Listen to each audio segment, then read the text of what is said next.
Okay, so we're back, and right now we have our project, and what we can do is we can make our 5 stick dots, but we wanted to make it so that not all the dots were moving. So we want to have like an isolation rate. So for example, let's say we had a 50% isolation rate.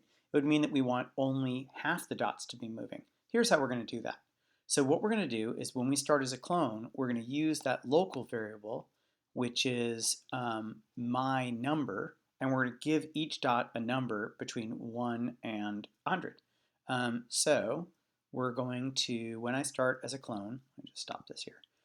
When I start as a clone, set my number to a range of 1 to 100. Okay, so every dot will have a random number, 1 to 100. Then here's where we move. We only want to move if it is above the isolation rate, right? So if the isolation rate were set at 90, we'd only want 10 of the dots to move, or 10% of the dots to move. So we're going to say if my number is greater than the isolation rate, move. So if my number is greater than the isolation percent, then move. Otherwise, don't. Okay? So now when I hit go, because I set this to 50%, only half the dots should move. Okay, so half the dots will be moving.